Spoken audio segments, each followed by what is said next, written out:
Hey folks, Doc here. This is a video response to Corey, H1INC. Or rather, it's a video agreement with his video, "I'm just a moron on YouTube, so don't listen to me." Also like to point out that I normally don't show my face on YouTube. Not because I'm afraid to, but, well, I mean, just look. But if Raw Dog and Corey can do it, I figure, hey, I'm in good company. Anyway,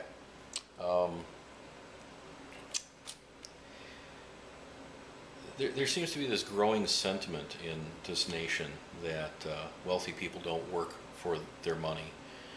And overall, that's false. Yeah, there are people that make millions and millions and millions of dollars every year gaming the system, essentially a system that they've designed to benefit themselves and their peers.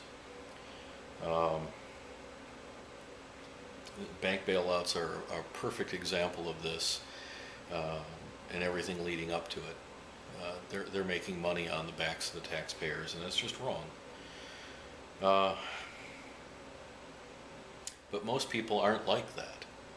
Most wealthy people work for a living, and they work very hard, and they've sacrificed quite a lot to get where they are, and they provide jobs for people.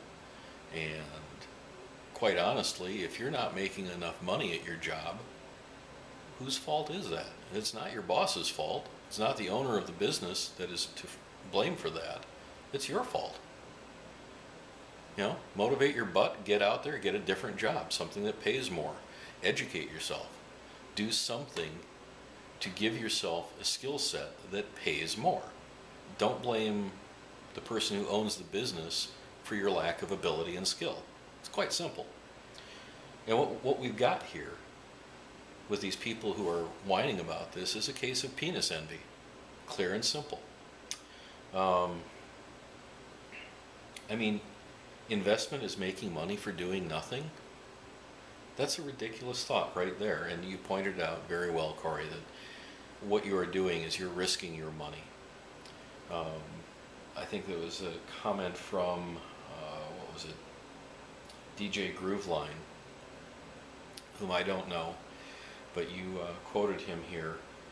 Why is the financial backer always gets the biggest slice of the pie, riding on the idea of the originator? It's very simple. When you ask somebody for money, you're negotiating what the payout's going to be. If you're not negotiating well, then that's your problem. And you pointed out some very good facts that they invest their money, they risk it. They should get a bigger portion of the money simply because they are risking their capital. And it's very simple for the originator of the idea who is asking for money to say, I would like, at a certain point to buy this out so that I will be the sole owner. And that, again, it's a thing that's negotiated. But it's not forced. If you don't, if the investor says, I want 55% for this investment, of X dollars,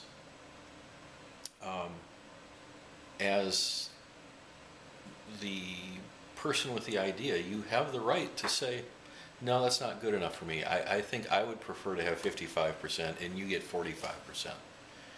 And if the investor doesn't agree, they will walk away and you'll have to find another investor. Again, it's just sort of how life works. Things don't get handed to you. So anyway, that's just pretty much all I wanted to say.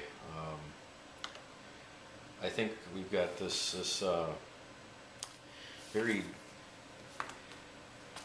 dangerous entitlement mentality going on, and it's not just with the poor. There are rich people